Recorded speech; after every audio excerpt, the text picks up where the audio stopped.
하나님 말씀 창세기 36장 10절에서 9절에서 10절 말씀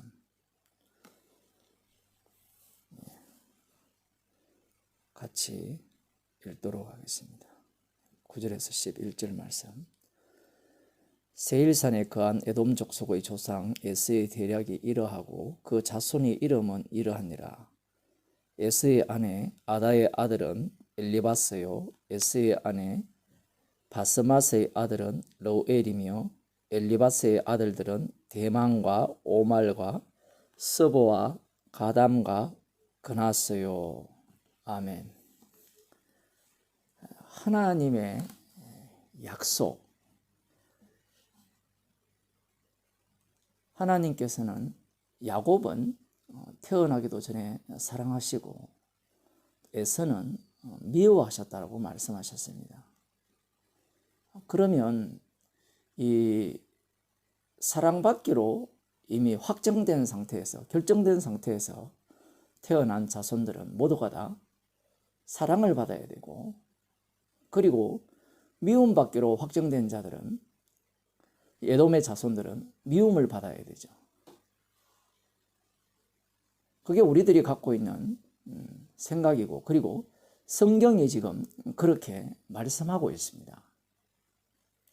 문제가 무엇이냐라는 겁니다. 방금 읽은 본문은 이 에돔 족속의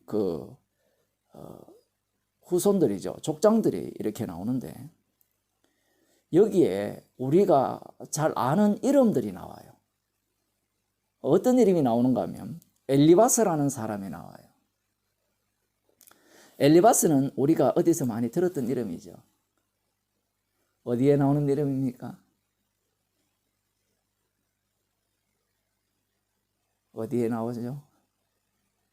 욥기에 나오죠. 대만 사람 엘리바스. 여기에 대만이라는 이름도 나오고 그 엘리바스라는 이름도 같이 나옵니다. 욥기에서는 대만 사람 엘리바스라고 이렇게 말씀하고 있어요. 이 대만 사람은 어느 족속이냐 보니까 여기에는 에돔 족속입니다. 그러면 이미 태어나기도 전에 사랑하는 자가 확정되었고, 개혁주의 예정론자들이 그렇게 이야기하잖아요. 이미 창세전에 예정되었잖아요. 그러면 야곱이 예정되었다면 야곱 안에 있는 모든 자들이 예정된 거잖아요.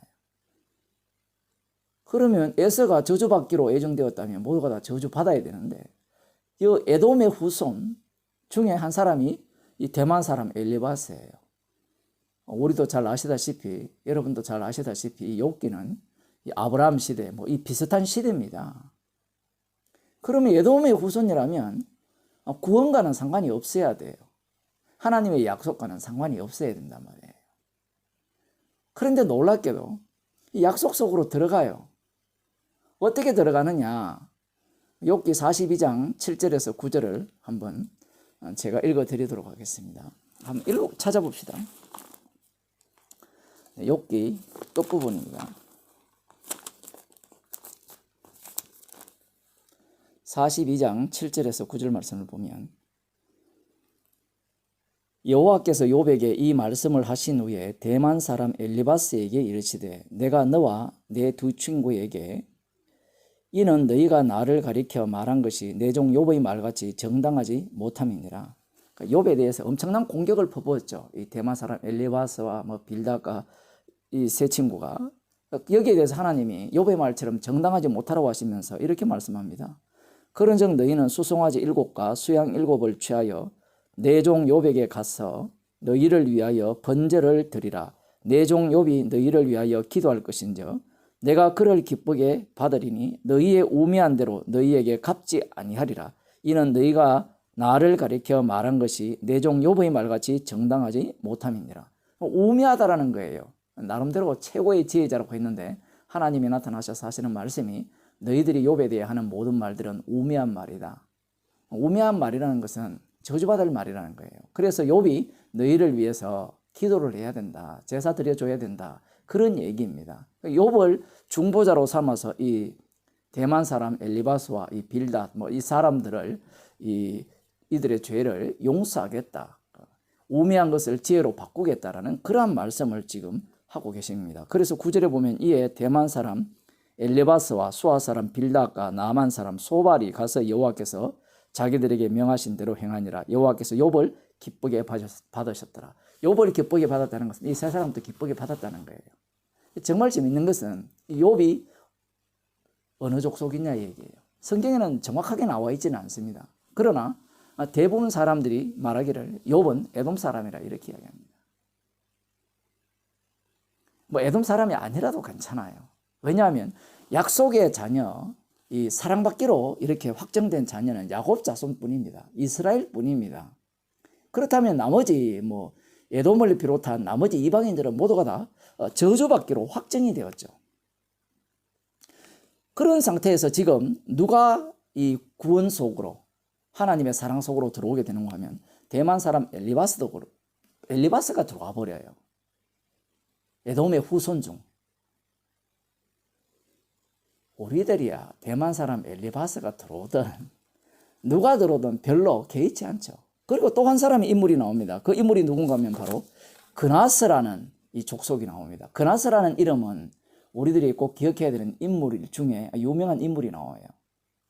그 가나안 정복 전쟁에 앞장선 정탐꾼 중에 정말 믿음을 보인 이 갈렙이라는 사람이 있어요. 갈렙이 그나스 족속이에요. 다시 말씀드리지만 우리들은 이 본문을 읽으면서 별로 놀라지 않습니다. 그러나 이스라엘 자손들, 야곱의 자손들이 이 말씀을 읽는 순간 피가 거꾸로 솟아오른다고 할까요? 하나님께서 약속을 하셨잖아요. 야곱의 자손은 사랑받고 이 에서의 자손은 미움받기로 태어나기도 전에 확정되었잖아요. 그렇다면 이 에돔의 자손들은 저주받아야 돼요. 그런데 이 갈렙이라는 인물도 등장하고 그리고 이 대만 사람 그 엘리바스 이 인물도 약속 속으로 들어와 버려요. 그러면 이 야곱의 자손들, 이스라엘 백성들은 이 부분에 대해서 어떤 마음을 품겠어요? 그들은 어쨌든 들어왔으니까 하나님께서 우리 이스라엘 쪽으로 끌고 들어왔을 거야 이렇게 우기고 싶잖아요. 왜냐하면 이미 들어왔기 때문에. 그러나 근본적으로 그들의 마음은 그런 거죠. 불쾌합니다. 왜 불쾌하냐? 하나님께서 말씀을 하신 대로 하셔야 되는데 왜 이 미움받기로 작정된 자들이 사랑받는 자리로 들어오느냐 이 얘기예요. 뭐 그런 얘기가 없을 것 같죠. 갈렙이 들어왔을 때 이 출애굽하는 이스라엘 백성들이 그 이방 민족들이 함께 많이 애굽에서 탈출을 했거든요. 무서운 일들을 경험했으니까 그들도 문설주에 피를 발랐을 거 아닙니까? 옆집에 이스라엘 백성들이 살고 있었으면 같이 잡은 양을 먹고 피를 바르고 뭐 밑져봤자 본전이잖아요. 밥 먹는 거 뭐가 나빠요? 그런데 얼떨결에 출애굽에 했을 수도 있는 거예요. 어쨌든 이 출애굽한 이후에는 뭐 불만이 없지만 이들에 대해서 우리가 잘 아는 그 요나를 보게 되면 재밌는 사건이 일어나죠. 하나님께서 요나에게 그 아수르 수도인 니느웨로 가서 외치라고 합니다. 40일 후가 되면 너희들이 악하기 때문에 멸망시킬 것이다 라고 외치라고 하니까 이 요나 선지자가 북이스라엘 선지자거든요. 제가 왜 가요? 하나님이 심판을 결정했으면 심판해야 되죠. 왜냐하면 지금 북이스라엘과 지금 아수르 관계가 안 좋거든요. 나중에 이 요나가 활동한 시기 이후에 얼마 지나지 않아서 거의 30도 안 되어가지고 이 아수르에 의해서 북이스라엘이 멸망당하거든요. 물론 요나는 뭐 그런 것들을 내다보지 못했다고 볼 수 있는데 어쨌든 요나의 입장에서는 이 니느웨로 가서 멸망당한다라고 외치라는 것은 낭비잖아요. 허비잖아요. 어차피 악한 죄악 때문에 멸망시킬 것 같으면 멸망시키시면 되지 왜 이 선지자를 그곳에 보내느냐 얘기입니다. 왜 이 허비하는 짓을 헛짓을 하시느냐 얘기예요. 물론 뒷부분에 보면 요나가 무슨 이야기를 하는가 하면 하나님 제 걸을 줄 알았습니다. 그런 얘기하죠. 그 4장에 보면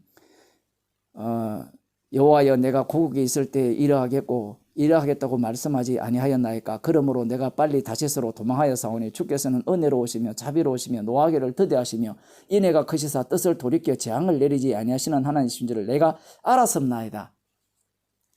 요나가 이걸 예상하고 그 얘기한 게 아니에요. 요나의 입장에서는 어떤 생각인가 하면 이 니네는 멸망당해야 돼요. 뒤에 나서서 지금 이런 얘기를 하는 건데 결과적으로 왜냐면 만일에 이런 줄 알았다면 초막 짓고 니네 성의 멸망을 구경하겠다고 나서지 않았을 겁니다. 포기할 거 아니에요. 물론 그렇게 알았다 하더라도 요나의 심정은 이 니느웨라는 나라는 멸망당해야 된다는 입장이에요. 왜냐하면 하나님의 약속은 이스라엘에게만 유효하기 때문에 그래요. 요나의 입장에서는 이 니느웨 성에 가서 멸망을 외친다는 것은 조금 전에도 말씀드린 바와 같이 헛짓이에요. 왜 필요 없는 짓을 왜 시킵니까?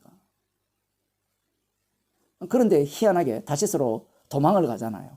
도망을 가는데 또 이상한 일이 일어나죠. 태풍이 불어가지고 그들이 나름대로 자기 신을 부르는데 해결이 안 되니까 그 제공자를 찾습니다. 제비 뽑아서 찾아보니까 요나가 당첨되니까 요나를 물속에 집어 던졌어요. 자기를 집어 던져 넣으라 했어요. 효과가 있었어요. 어쨌든 그런 과정들을 겪으면서 결국은 이 하나님께서 이 요나의 그 외침에 이 니느웨 성 사람들부터 시작해서 왕도 회개에 나서서 그 성이 멸망당하지 않았습니다. 이 요나의 입장에서는 이 니느웨가 멸망당하지 않는 것이 굉장히 불쾌해요. 그런데 예수님께서 이런 말씀을 하셨죠. 그 당시에 유대인들이 표적을 구했잖아요. 하늘로부터 오는 표적. 네가 정말 메시아인 증거를 보여달라는 겁니다. 보여달라고 했을 때 예수님께서는 요나의 표적, 이 밤낮 3일 동안 물고기 뱃속에 있었던 그 표적을 예수님께서 말씀하시는 거예요. 뭐 여러 내용을 말씀드릴 수 있겠지만 거기에서 핵심은 예수님께서 죽으시는 그 십자가에 달려 죽으심은 원수를 용서하시는, 원수 되었을 때 화목제물 되시는 죽으심이라는 겁니다. 요나는 물론 예수님을 이렇게 미리 앞당겨서 보여주지만 요나는 죄인이잖아요. 죄인이기 때문에 자기가 헛된 짓을 하기 싫다라고 덤비죠. 그런데 이 요나를 희생물로 집어넣어서 처음에 뱃사람들을 살리죠. 살짝 보여주고 요나지 뭐 기도하는 거 보면 개판입니다. 개판. 그 내용을 보면 사람들은 그걸 제대로 된 기도라고 이야기하지만 개판이에요. 그런데 그러한 요나를 이 범죄한 멸망받아 마땅한 이 니느웨 성에 투입시켜서 이 요나를 희생제물로 삼아버립니다. 우리가 볼 때는 요나가 희생제물 자격이 없잖아요. 그건 우리 생각이고 약속의 자손이에요.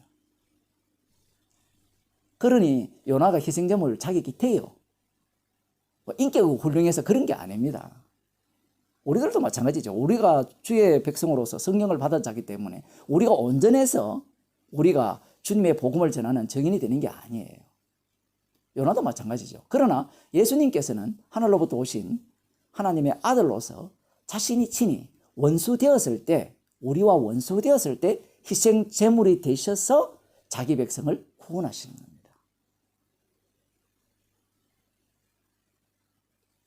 이렇게 만들어진 자들이 주의 백성들이에요. 자, 그러면 오늘날 우리들은 어떻습니까? 지금 이 요나와 같은 그런 심보가 발휘되지 않느냐는 거예요.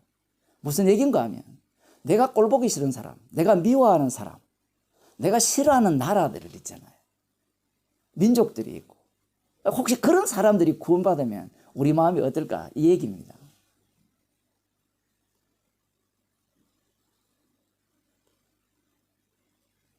우리는 지금 방금 이 에돔 사람 중에 구원받는 자들이 들어온다고 했을 때 우리가 화내는 이유가 뭔가 하면 하나님이 약속대로 구원해야 된다는 거예요.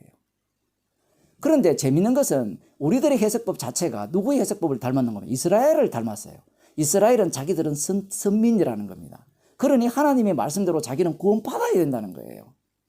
그 이스라엘의 착각은, 요나의 착각은 무엇이 착각이었냐라고 할 때는 언약을 증가하기 위한 북이스라엘과 남유다였는데 오히려 언약과 약속이 북이스라엘을 위해서 있어야 되고 남유다를 위해 있어야 된다고 생각한 거예요. 그래서 하나님이 까불고 있죠. 그래서 북이스라엘을 아수르에 의해서 멸망시켜 버리는 겁니다. 그럼 남유다는 그럼 왜 남겨두느냐? 다윗의 등불 때문에 남겨두는 거예요. 달리 말하면 언약을 위해서 남유다를 남겨두고 최종적으로는 결국은 포로로 잡혀가게 해버립니다. 흔적도 없이 사라져버리게 해버리죠. 우리들도 그렇게 생각하는 거예요. 십자가 복음을 우리가 받았을 때 이 복음이 창세전에 그리스도 안에서 택함을 입어야 되고 주님께서 십자가의 피로 긍휼의 여길 자와 심판할 자를 이렇게 확정한다라고 이야기할 때 그 말씀을 들으면서도 항상 누구 중심으로 이해하는 겁니까? 내 중심으로 생각하는 거예요. 내 중심으로 생각하기 때문에 저런 인간은 구원받으면 안 된다고 생각하는 거예요. 계속해서. 주님이 그런 사람을 옆에 딱 붙이는 겁니다. 저런 인간은 천국 백성이 되면 나 지옥 가겠어. 그런데 안 가겠어. 이런 마음을 품는 거예요. 그리고 내 마음에 드는 사람들이 이렇게 복음을 알게 되면 되게 좋아하죠. 내 가족이나 혈연이나. 천국에서는요, 한 영혼이 구원받는 것을 너무 기뻐하여서 잔치가 벌어진답니다. 그게 말씀이에요. 왜냐하면 한 영혼이 천하보다 귀하기 때문에. 왜 천하보다 귀합니까? 하나님의 아들의 죽음이 그 속에 담겨있기 때문에 그래요. 그런데 오늘날 교인들을 보게 되면 예수 믿는다고 하는 사람, 복음을 안다고 하는 사람을 보게 되면 이 예수 믿는 사람, 복음을 아는 사람이 들어올 때 별로 안 기뻐해요. 왜 안 기뻐하는가 하면 그 사람 왔다가 언제 갈지 모르는데 또 지나봐야 알지. 말로는 하루하루를 산다고 해놓고 결국은 하루하루를 사는 게 아니라 자기가 주의 자리에 앉아있어서 판단을 하는 거예요. 저런 사람 많더라. 주님이 지금 오늘 그 사건을 일으키고 사람을 만나게 하고 복음을 듣는 사람을 보게 했다면 하늘의 잔치가 이 땅에 그대로 이루어지게 돼 있거든요. 그런데 우리가 얼마나 악한가 하면 말씀을 잘 알고 복음을 잘 아는데 내 마음에 들지 않으면 짜증나는 거예요. 달리 말하면 십자가 복음조차도 내 중심으로 해석한다는 겁니다. 우리가 원수 되었을 때 예수님께서 자기의 생명으로 화목제물로 되셔서 자기 자신이 친히 화목제물이 되셔서 우리를 구원하셨습니다. 그 구원 속에 성도를 집어넣은 거예요.